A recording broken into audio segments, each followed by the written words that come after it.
Boa noite, pessoal. Começando mais uma live de quartas, o nosso espaço virtual do Centro Espírita Nair Montes de Castro, o nosso celeiro de luz.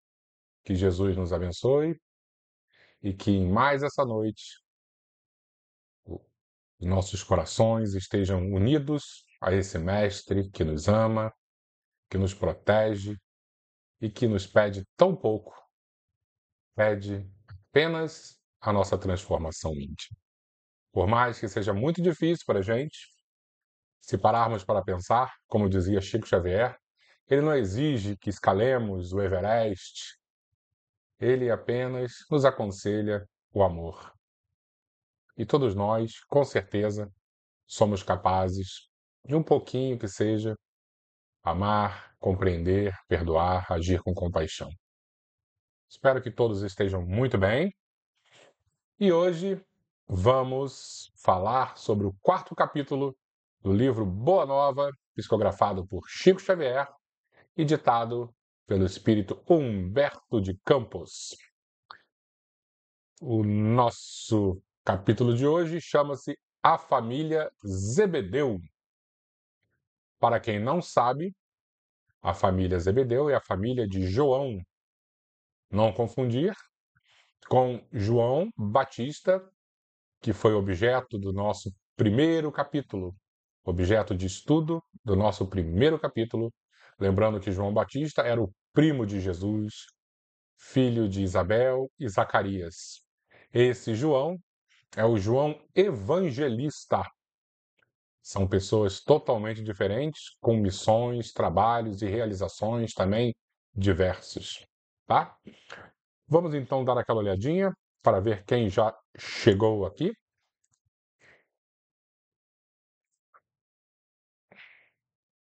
Denise, muito boa noite. Seja sempre muito bem-vinda. Amanhã, se Deus quiser, estarei com sua filha. Marisa, minha amiga, espero que você esteja muito bem. Rosiane, tudo bom, Rosiane? Muito boa noite. Muito bem-vinda também. Silvia, tudo bom, Silvia? Silvia, se eu falar alguma bobagem aí histórica, pode puxar minha orelha, tá? Eu não ligo não, ainda mais que eu não sou nenhum profissional da área. Eu sou mais um curioso, então fique à vontade de me corrigir, tá bom? Eu estava hoje pensando, Silvia, como eu sou, de um certo ponto, abençoado em ter esse espaço para falar sobre Jesus. E são, assim, semanas e semanas que eu preciso parar para ler, para estudar e aprender um pouquinho. Então, eu fico muito grato, meu coração fica muito grato, que justamente eu aprendo demais quando eu paro as minhas horas ali durante a semana para ler, para tentar aprender um pouquinho e passar dentro dessa nossa querida live esses ensinamentos. Então, agradeço demais a oportunidade. Então, pode puxar minha orelha, porque eu sou um aprendiz aqui, tá? Oi, Neia, muito boa noite. Sempre aqui conosco também, né, Neia? Muito obrigado, tá? Márcia Regina, boa noite. Muito boa noite para você. Maria Silvia, boa noite, bem-vinda. Maria Terezinha, aquele beijo de sempre para seu neto. Muito boa noite para você.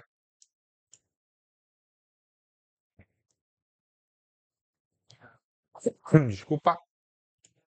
Sônia Maria, muito boa noite. Bem-vinda também. Albertinho, muito bom estar sempre aqui com você, Albertinho. Obrigado pela sua presença, me dando força, me lembrando quando eu esqueço de postar. Albertinho é muito responsável. Obrigado, meu irmão. Aquele beijo especial na Ângela, tá? Manda um beijão pra ela.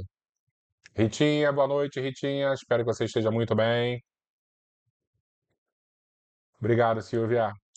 Socorro, muito boa noite para você. Manda aquele beijo especial para seu Carlos. Renata Nascimento, boa noite, bem-vinda. Eu acho que já podemos começar, né? A sala está cheia. Vamos iniciar então a nossa introdução e depois a gente vai para a leitura do texto. Então, o que pensei a gente falar hoje? Já que o nosso tema é a família Zebedeu, nós entrarmos um pouquinho nas histórias que envolvem João, o evangelista. Como eu disse ali na parte bem do início, não confundir João o evangelista com João Batista. João Batista era primo de Jesus.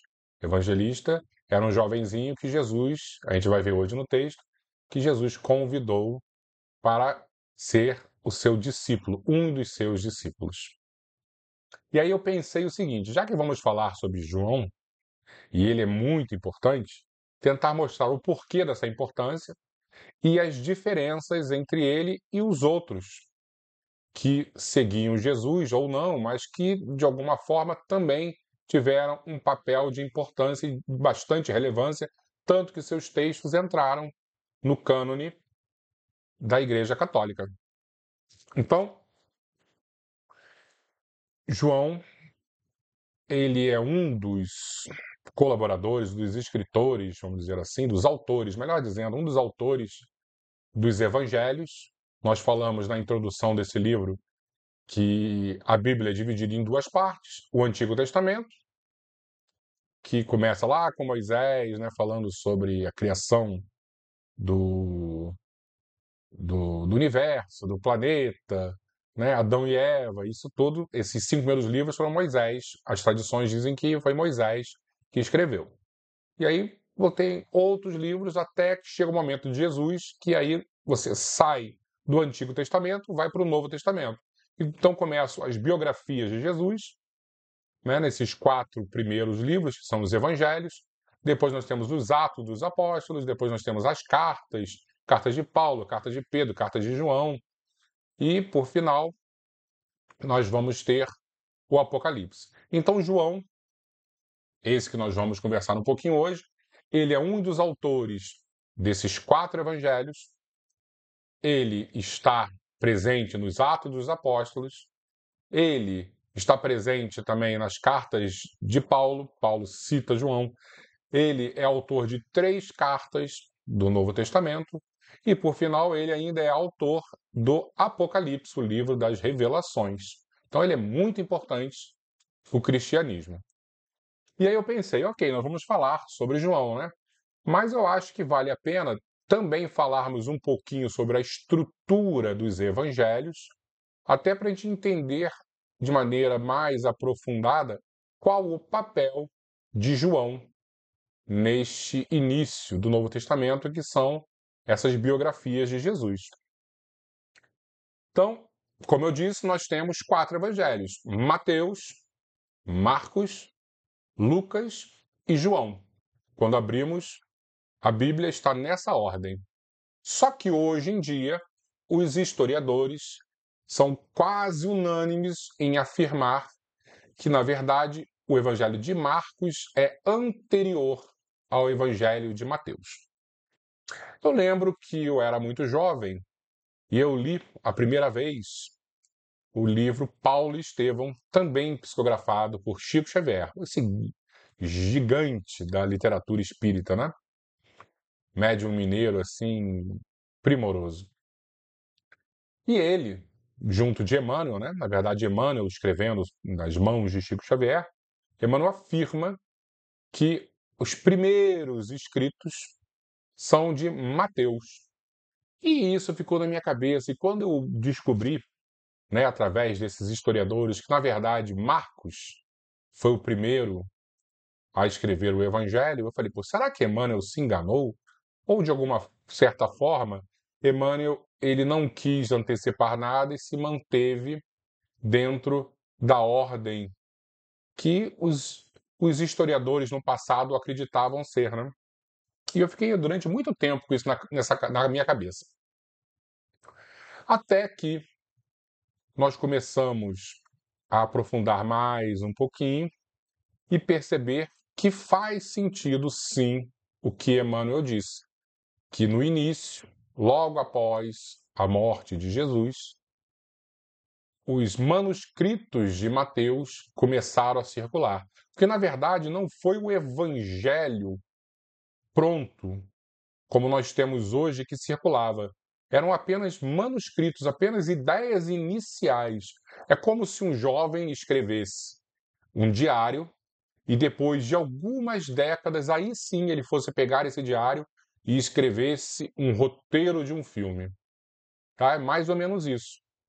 Só que o primeiro a roteirizar foi Marcos, mas o primeiro a escrever passagens do dia a dia de Jesus foi Mateus. É diferente. E aí, nós vamos conseguir também entender uma lógica que os historiadores eles desenham para a gente, né? Que houve duas fontes básicas de informação sobre Jesus. Daqui a pouco eu vou mostrar um desenho que vai dar para entender melhor o que eu estou falando.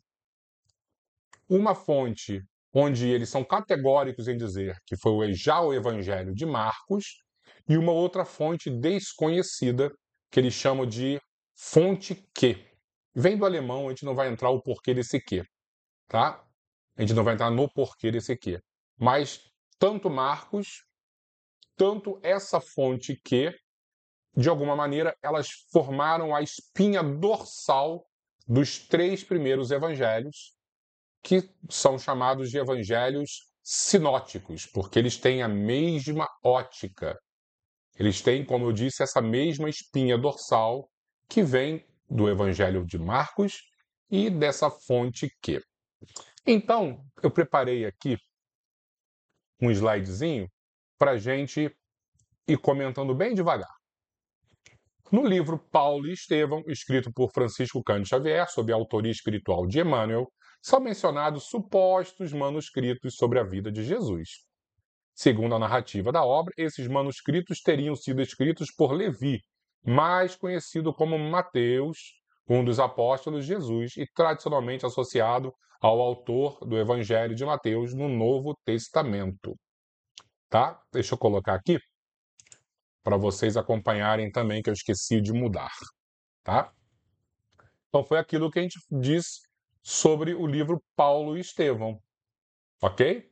Que esses manuscritos de Mateus, eles já circulavam ali entre os primeiros cristãos. O problema, né, é que, de alguma maneira, como eu disse, os historiadores eles começaram a dizer que foi Marcos o primeiro, e aí causa essa confusão. E aí eu descobri esse figurão aqui, Papias de Hierápolis, que era um dos primeiros padres, né? A gente pode chamar, além de padre, vamos chamar de patriarcas da igreja, escritor cristão do século II. O que ele disse em um dos seus textos? Mateus ajuntou os oráculos do Senhor, as frases, os pensamentos, os textos de Jesus, em língua hebraica, e cada um os interpretou o melhor que pôde. Isso é interessante, né? Porque aí já vem ao encontro do que Emmanuel disse no livro Paulo e Estevão, que Mateus, nesse período bem inicial, ele escreve em hebraico, sabendo que todos os evangelhos foram escritos em grego. Na verdade, você vê que é anterior à redação final do evangelho. Eram manuscritos que foram feitos em hebraico e que ajudou a diversas pessoas a interpretar sobre a vida de Jesus. Então, com essas informações, nós podemos passar agora sim para a hipótese das duas fontes, onde nós temos o Evangelho de Marcos, esse maior aqui de cima, né, que está quase todo rosa, e você vê que 76% do Evangelho de Marcos ele se encontra dentro de Lucas, do Evangelho de Lucas e do Evangelho de Mateus, formando essa tradição tripla. E você tem em azulzinho lá embaixo uma tradição dupla que eu coloquei aqui. Será que são os manuscritos de Mateus? Formando 23% de Lucas e 25% de Mateus. Então nós temos aí essa fonte Q, e que, para mim, são os manuscritos realmente de Mateus, que acabaram ajudando tanto Lucas quanto Mateus, ele mesmo, a terminar a sua redação, décadas e décadas depois dessa redação inicial, que são esses manuscritos. Aí você vai ver, por exemplo, que somente está no Evangelho de Lucas, só 35% está no Evangelho de Lucas, somente no Evangelho de Mateus, 20%. Depois, quem quiser, dá uma pausa direitinho nesse vídeo e vai analisando com calma, que é bem interessante. Esse vídeo não, essa imagem, desculpa. Então, dito isso, o que nós precisamos compreender? Que nós temos 4 evangelhos e os 3 primeiros são sinóticos, isto é, tem a mesma ótica, tem a mesma espinha dorsal. E essa espinha dorsal vem desse evangelho já finalizado de Marcos e dos manuscritos, provavelmente, de Mateus, que os historiadores chamam de fonte Q. E agora dá para a gente entrar em cada evangelho e ver mais ou menos como eles foram estruturados, justamente para chegarmos no 4º evangelho e iniciarmos essa análise sobre João. Então, o primeiro evangelho que a gente vai falar é o de Marcos. Marcos, para quem não lembra, mas para quem também já leu Atos dos Apóstolos ou o livro Paulo e Estevão, era conhecido também como João Marcos, aquele jovenzinho que andava com Paulo, e Paulo ficava muito preocupado, dizendo: olha, Barnabé, esse é um garoto, isso vai dar problema, a gente está numa missão muito difícil, muito árdua, ele é jovem demais. E não deu outra. João Marcos acabou abandonando os dois, Barnabé e Paulo, porque ele achou tudo muito difícil, muito complicado. Tá? Depois disso, com certeza, ele amadureceu e aí acabou escrevendo esse evangelho. O evangelho dele, o evangelho de Marcos. Marcos, ele não conheceu Jesus, assim como Paulo de Tarso. Ele não conheceu. Mas como ele tirou, então, informações para escrever um evangelho? Porque ele era muito amigo, muito próximo de Pedro. E ele, conversando com Pedro, com certeza acabou catalogando, acabou pegando todas essas lembranças e colocando no papel. Perfeito? Ele escreveu para que público-alvo? Para os romanos. Ele não escreveu para os judeus. Ele escreveu para os cristãos gentios, mais especificamente romanos. Vamos olhar aqui, porque eu acho que vai facilitar a nossa compreensão.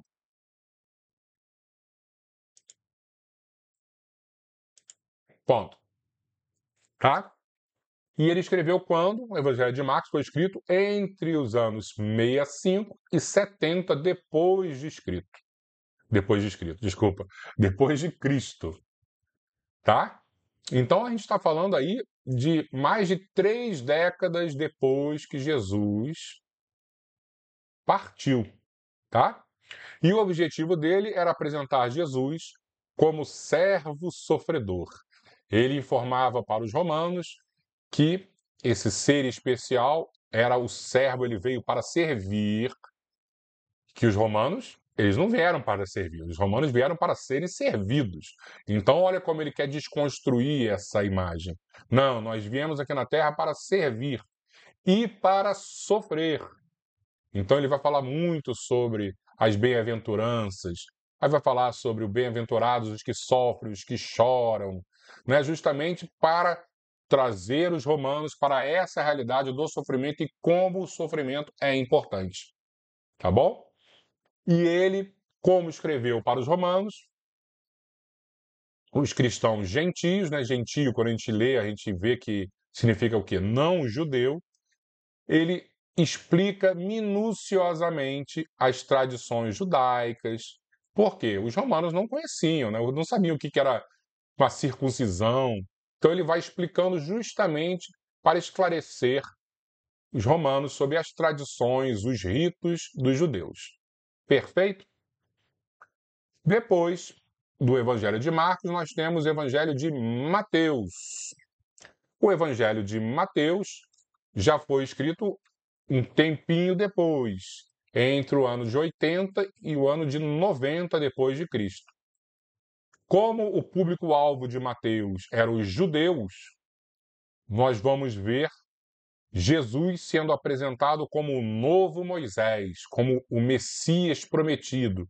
Então ele vai citar muitas as escrituras e muitas profecias, justamente para corroborar, para reafirmar que o Messias veio e que era Jesus. Lembra que nós já até falamos aqui, Mateus começa dizendo a genealogia de Jesus. Né? Por quê? Porque as profecias diziam que o Messias viria da casa da família de Davi. Ele vai deixar muito claro que Jesus nasceu em Belém. Por quê? Porque dentro das profecias o Messias viria nessa cidade. Então ele vai fazer esse trabalho bem explicadinho para convencer os judeus.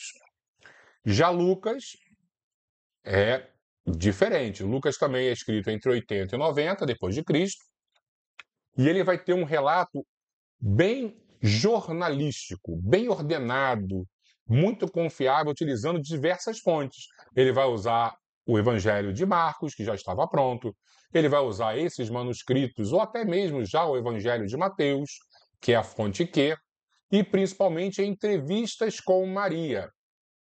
Tá? O objetivo dele é apresentar Jesus como um ser cheio de misericórdia e compaixão. Um ser perfeito. É interessante que Lucas vai descrever Jesus como um ser perfeito. E o público-alvo dele eram os gentios cristãos, isto é, não judeus, gregos, tá? E é interessante que na história da arte a gente vê que os gregos eles primavam muito pela perfeição das formas, diferentemente dos romanos. Os romanos eram mais retratistas. Então, quando os romanos faziam lá a sua escultura, uma forma, ele era mais assim parecido com o imperador realmente. Os gregos não, os gregos eles criavam aqueles seres perfeitos, fortes demais, belíssimos, porque eles adoravam a perfeição. E assim, Lucas vai descrever para os gregos que Jesus era um ser perfeito também para convencê-los, tá? E é legal a gente voltar agora, depois disso, e aí ver que 35% ali em Lucas está somente em Lucas. Por quê? Porque justamente ele fez esse trabalho jornalístico com Maria. Então, por exemplo, no Evangelho de Lucas, vamos ter o episódio da infância de Jesus, com 11 anos, quando ele se perde dos pais, tal. Por quê? Porque foi Maria que disse para ele, contou essa história. Então existem coisas que vão estar só ali em Lucas e muitas coisas porque, como eu disse, ele fez um trabalho jornalístico. Perfeito? E aí agora nós podemos entrar no universo de João, que de alguma forma é muito diferente desses três, porque não se apoia nessa espinha dorsal, que é o Evangelho de Marcos e essa fonte Q. João, por ter conhecido Jesus e ter escrito quase no ano 100 depois de Cristo, ele vai ter uma outra abordagem, um outro público-alvo, e é isso que nós vamos ver.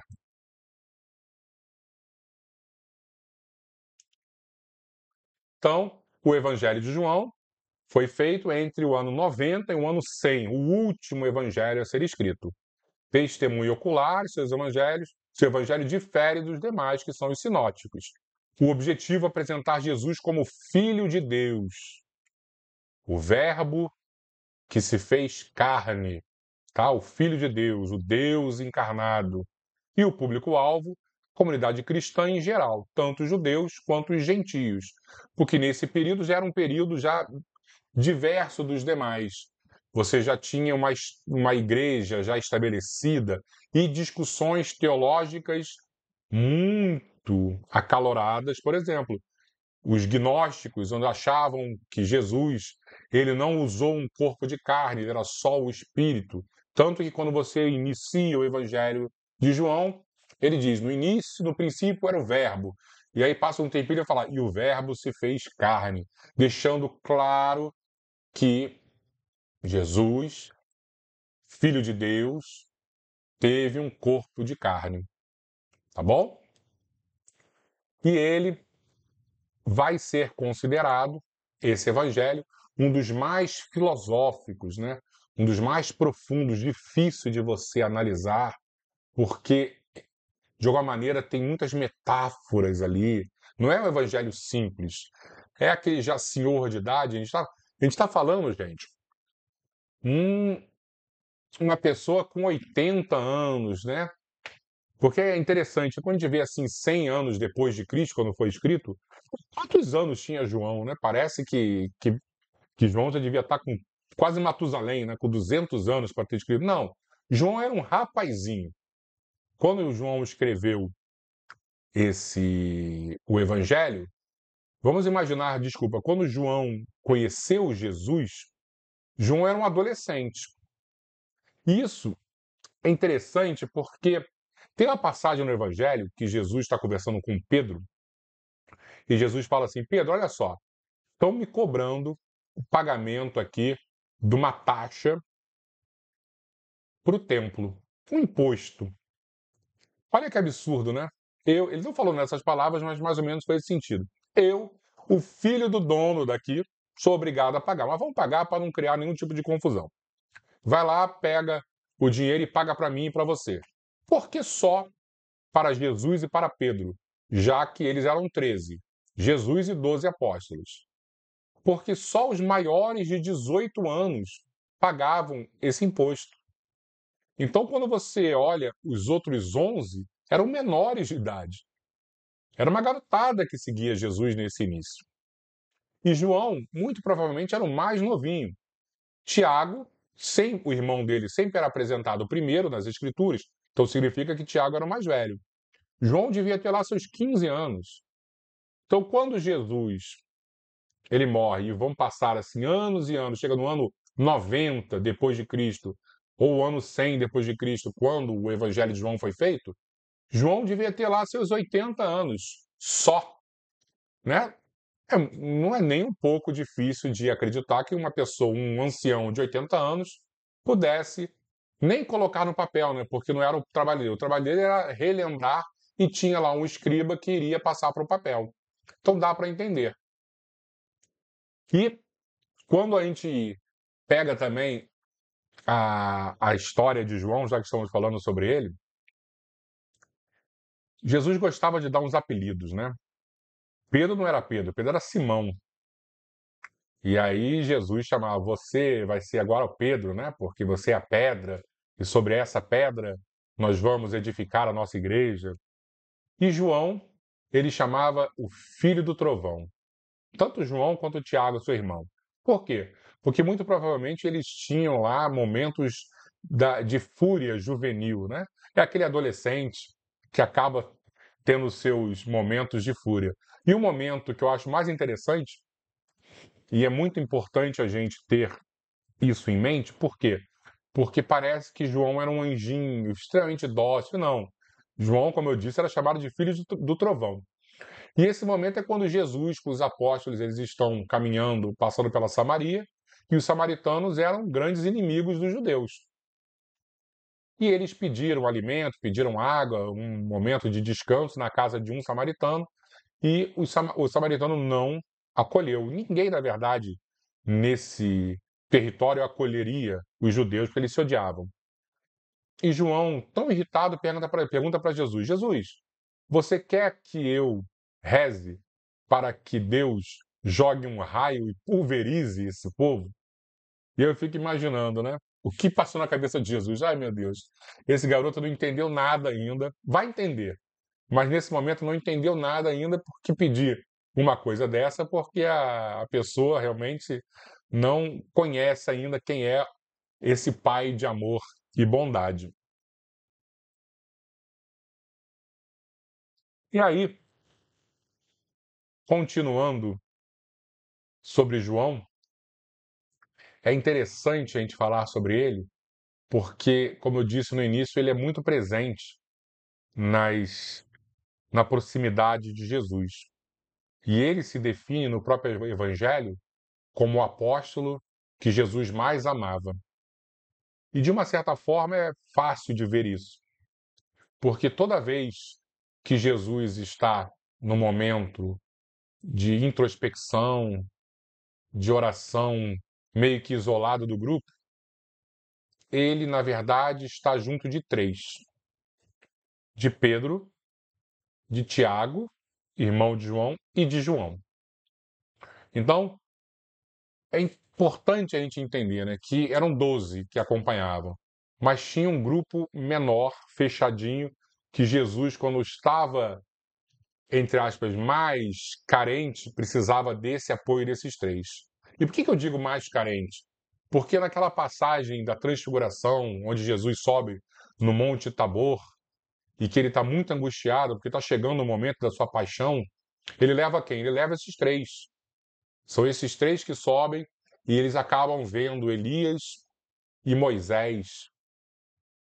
E tem outro momento que também apenas esses três estão, é na reta muito final do Cristo, no Getsemane, quando todos ali estão, mas ele se isola com quem?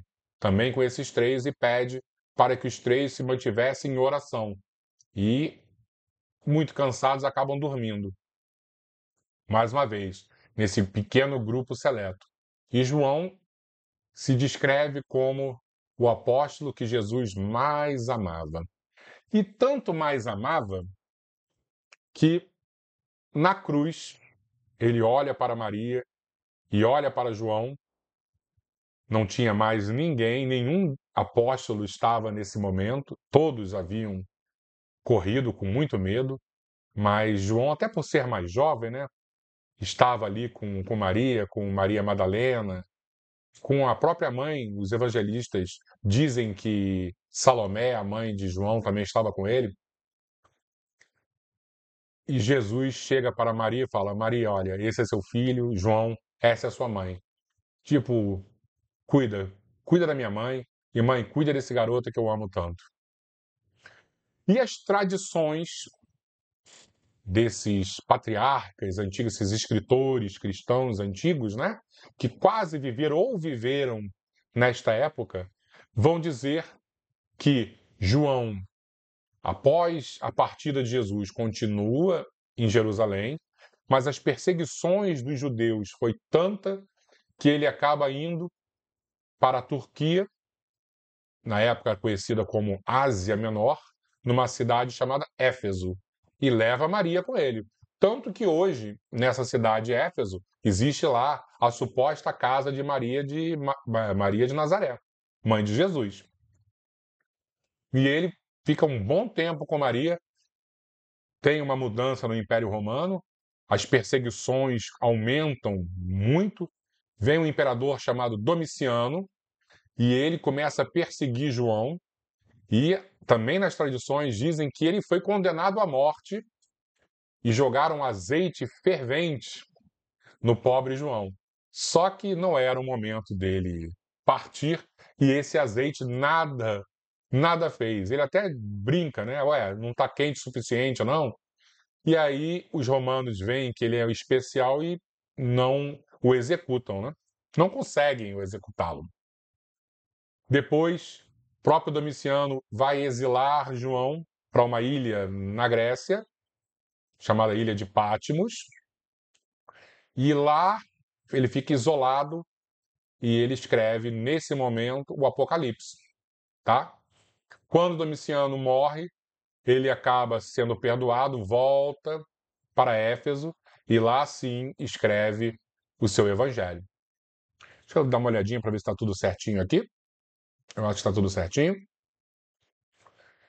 E eu fico também sempre imaginando quem eram esses dois em Éfeso, Maria e João, a mãe de Jesus e esse jovenzinho que se transformou nesse grande apóstolo.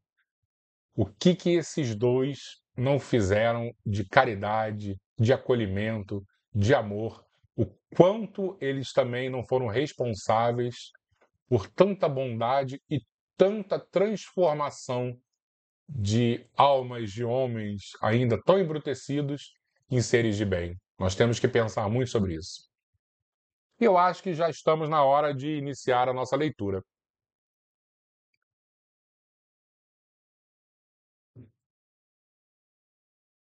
Vamos lá começar então? A família Zebedeu. Deixa eu fechar umas telas aqui para facilitar a minha vida. Pronto. A família Zebedeu. Na manhã que se seguiu a primeira manifestação da sua palavra defronte do Tiberíades, o mestre se aproximou de dois jovens que pescavam nas margens e os convocou para o seu apostolado. Filhos de Zebedeu, disse bondoso, desejais participar das alegrias da Boa Nova? Tiago e João, que já conheciam as pregações de João Batista e que o tinham ouvido na véspera, tomados de emoção, se lançaram para ele, transbordantes de alegria. Mestre, mestre! Exclamavam felizes, como duas crianças, né? Como se fossem irmãos bem amados que se encontrassem depois de longa ausência, tocados pela força do amor que se irradiava do Cristo, fonte inspiradora das mais profundas dedicações, falaram largamente da aventura de sua união perene, do futuro e das esperanças com que deveriam avançar para o porvir, proclamando as belezas do esforço pelo Evangelho do Reino. Os dois rapazes galileus eram de temperamento apaixonado. Profundamente generosos, tinham carinhosas e simples, ardentes e sinceras as almas. João tomou das mãos do Senhor e beijou-a afetuosamente, enquanto Jesus lhe acariciava os anéis macios dos cabelos. Tiago, como se quisesse hipotecar a sua solidariedade inteira, aproximou-se do Messias e lhe colocou a destra sobre os ombros em amoroso transporte. Eu gostei do temperamento apaixonado, os filhos do trovão, como eu disse, né? Os dois novos apóstolos, entretanto, eram ainda muito jovens. E, regressando a casa, com o espírito arrebatado por imensa alegria, relataram à mãe o que se passara. Muitos jovens deviam ter, assim, 15 e 17 anos. Salomé, a esposa de Zebedeu, apesar de bondosa e sensível, recebeu a notícia com certo cuidado. Também ela ouvira o profeta de Nazaré, nas suas gloriosas afirmativas da véspera, pôs-se então a ponderar consigo mesma. Não estaria próximo aquele reino prometido por Jesus? Quem sabe se o filho de Maria não falava na cidade em nome de algum príncipe? Ah, o Cristo deveria ser o intérprete de algum desconhecido ilustre, que recrutava adeptos entre os homens trabalhadores e mais fortes. A quem seriam confiados os postos mais altos dentro da nova fundação? Seus filhos queridos bem os mereciam. Precisava agir enquanto era tempo. Coisa de mãe, né? Não entendeu e queria proteger demais os filhos e que eles se sentassem ao lado desse trono magnífico de Jesus. O povo já muito falava em revolução contra os romanos e os comentadores, mais indiscretos, anteviam a queda próxima dos Antipas. O novo reinado estava próximo e, alucinada pelos sonhos maternais, Salomé procurou o Messias no círculo dos seus primeiros discípulos. Senhor, disse atenciosa, logo após a instituição do seu reino, eu desejaria que os meus filhos se sentassem um à tua direita e o outro à tua esquerda, como as duas figuras mais nobres do teu trono. Jesus sorriu e obtemperou com um gesto bondoso. Antes de tudo, é preciso saber se eles quererão beber do meu cálice. Muito profundo e muito profético, né? Porque, ok, eu quero sentar ao lado de Jesus, mas e aí? Eu vou também beber o cálice dele, esse sofrimento profundo que ele vai passar? Tanto que na hora H, todos fugiram, né? Ninguém ficou ali ao lado, não, não, não, eu sou o primeiro-ministro dele, não. Todo mundo desapareceu. A genitora dos dois jovens embaraçou-se. Além disso, o grupo que rodeava o Messias a observava com indiscrição e manifesta curiosidade, reconhecendo que o instante não lhe permitia mais amplas explicações, retirou-se apressada, colocando seu velho esposo ao corrente dos fatos. Ao entardecer, cessado o labor do dia, Zebedeu, acompanhado pelos dois filhos, procurou o mestre em casa de Simão. Jesus lhes recebeu a visita com extremo carinho, enquanto o velho Galileu expunha suas razões, humilde e respeitoso. Zebedeu respondeu-lhe Jesus: Tu que conheces a lei e lhes guardas os preceitos no coração, sabes de algum profeta de Deus que no seu tempo fosse amado pelos homens do mundo? Não, Senhor. Que fizeram de Moisés, de Jeremias, de Jonas? Todos os emissários, na verdade, divina, foram maltratados e trucidados ou banidos do berço em que nasceram. Na terra, o preço do amor e da verdade tem sido o martírio e a morte. Nada mais verdadeiro, né? O pai de Tiago e de João ouvia humilde e repetia: Sim, Senhor. E Jesus, como se aproveitasse o momento para esclarecer todos os pontos em dúvida, continuou: O reino de Deus tem de ser fundado no coração das criaturas. O trabalho árduo é o meu gozo, o sofrimento é o meu cálice, mas o meu espírito se ilumina da sagrada certeza da vitória. Então, Senhor, exclamou Zebedeu, respeitoso, o vosso reino é o da paz e da resignação que os crentes de Elias esperavam? Jesus, com um sorriso de benignidade, acrescentou: A paz da consciência pura e a resignação suprema à vontade de meu Pai são do meu reino. Mas os homens costumam falar de uma paz que é ociosidade de espírito e de uma resignação que é vício do sentimento. Trago comigo as armas para que o homem combata os inimigos, que lhe subjugam o coração, e não descansarei enquanto não tocarmos o porto da vitória. Eis porque o meu cálice agora tem de transbordar de fel, que são os esforços ingentes que a obra reclama. Deixa eu dar uma olhadinha para ver se está tudo direitinho. Ok? E como se quisesse pormenorizar os esclarecimentos, prosseguiu. Há homens poderosos no mundo que morrem comodamente em seus palácios, sem nenhuma paz no coração, transpondo em desespero e com a noite na consciência os umbrais da eternidade. Há lutadores que morrem na batalha de todos os momentos, muitas vezes vencidos e humilhados, guardando, porém, completa serenidade de espírito, porque em todo bom combate repousaram o pensamento no seio amoroso de Deus.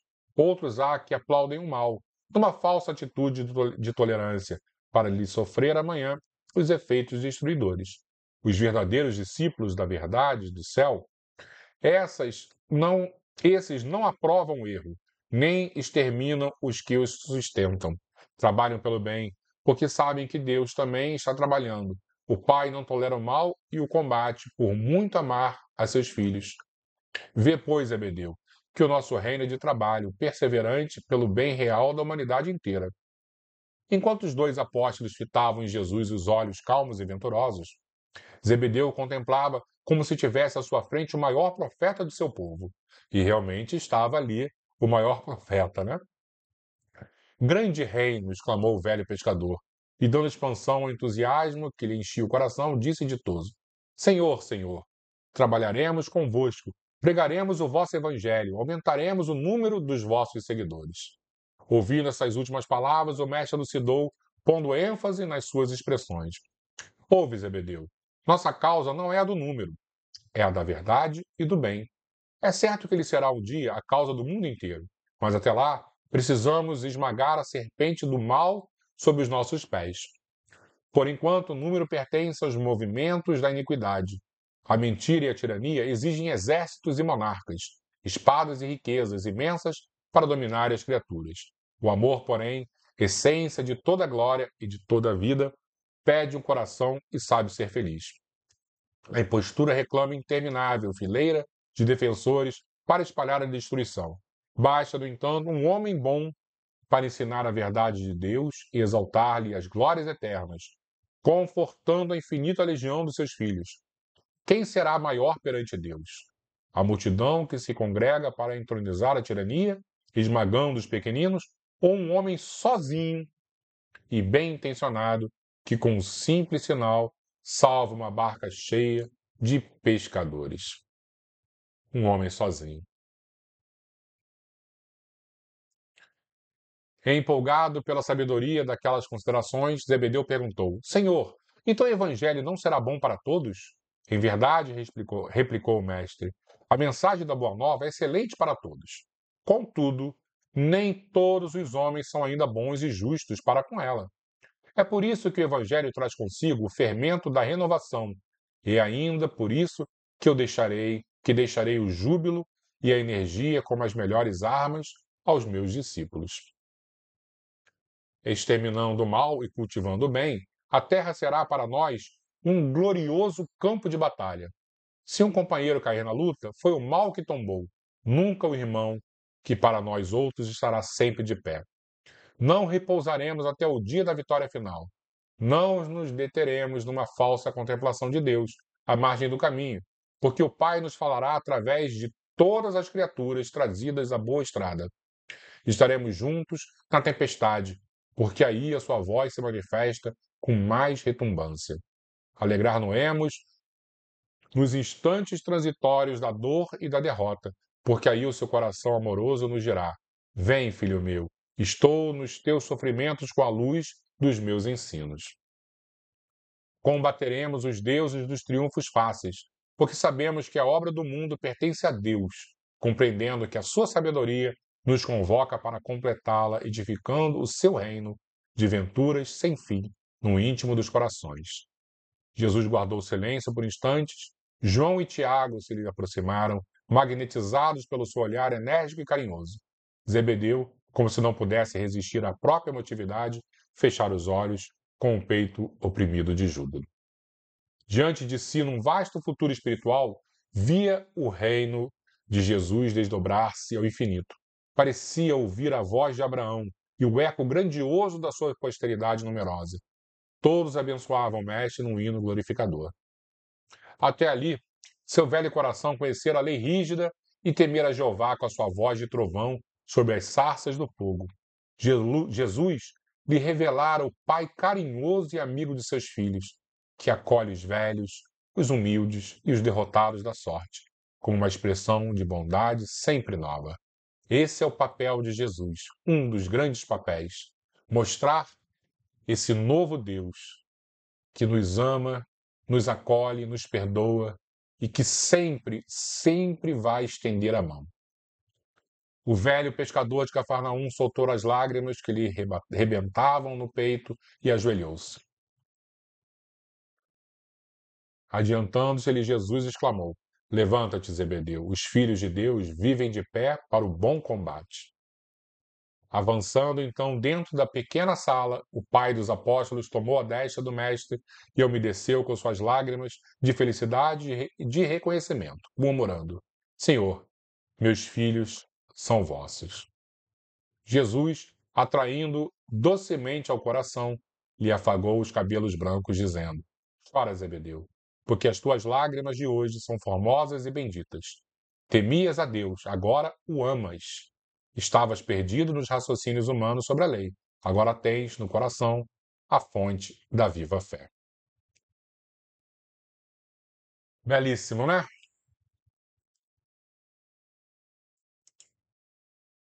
E para a gente finalizar aqui e partirmos para a nossa oração,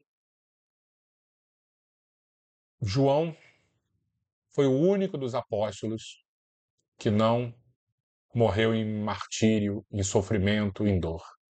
Ele foi o único que teve morte natural. E existe uma passagem evangélica que é bem interessante também, onde de alguma forma eles percebem que todos teriam um final doloroso, menos João. E vão interrogar Jesus: por que isso? E Jesus, de maneira muito calma, responde, se não me engano, para Pedro: que te importa? Segue-me tu. O que isso muda a tua vida? O que o fato do teu irmão ser diferente, a estrada do seu irmão ser diferente, o que isso modifica na sua estrada? Se o seu destino é, de alguma maneira, ser crucificado de cabeça para baixo, segue essa estrada. Existe um propósito. Sem invejar, sem questionar a estrada do teu irmão. E é isso que nós precisamos muito fazer. Porque às vezes a nossa vida fica em segundo plano e a vida do outro ganha papel de destaque. O que nos importa a vida do outro? Vamos seguir a nossa estrada. Isso sim é importante. Vamos então fazer a nossa prece.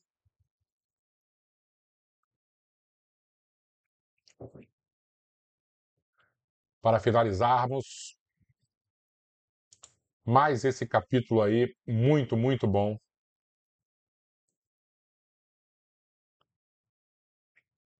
Vamos lá. Como o Albertinho sempre nos aconselha, copo d'água, porque Dr. Bezerra estará nos visitando com o remédio, com a tranquilidade para os nossos espíritos. Vamos lá. Vamos fechar então os nossos olhos. Vamos lembrar sempre de Jesus, que é a nossa inspiração. Mas hoje, como conversamos também sobre esse João magnífico, tão importante para a edificação dessa boa nova, vamos viajar no tempo e vamos seguir para o retorno desse apóstolo de amor na Itália, como Francisco de Assis.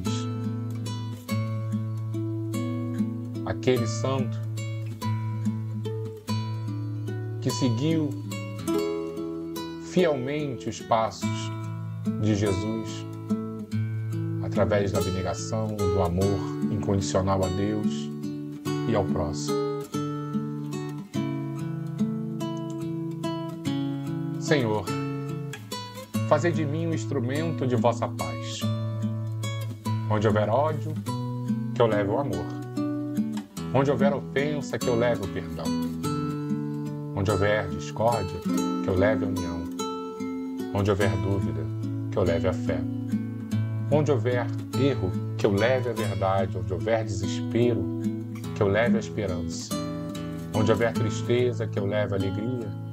Onde houver trevas, que eu leve a luz. Ó Mestre, fazei que eu procure mais consolar que ser consolado. Compreender que ser compreendido. Amar que ser amado. Pois é dando que se recebe. Perdoando que se é perdoado. E é morrendo que se vive para a vida eterna. E se nós estamos aqui hoje, unidos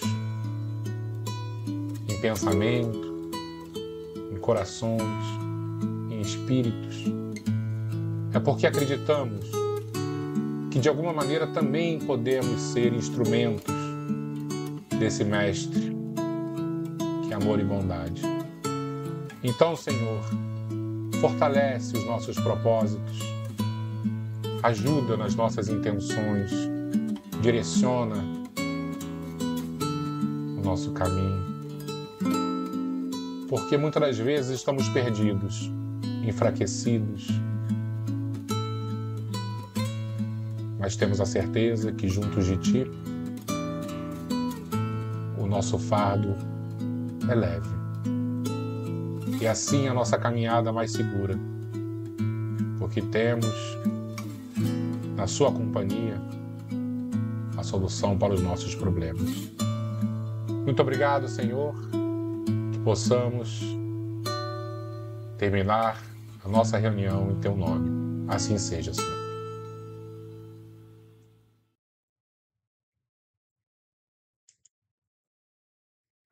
Muito obrigado, pessoal. Que Jesus nos abençoe e que possamos unir sempre os nossos corações, os nossos pensamentos a esse Mestre que nos ama tanto e, como eu disse lá no início, nos pede tão pouco. Obrigado a todos e que semana que vem estejamos novamente juntos nesta mesma sintonia. Boa noite.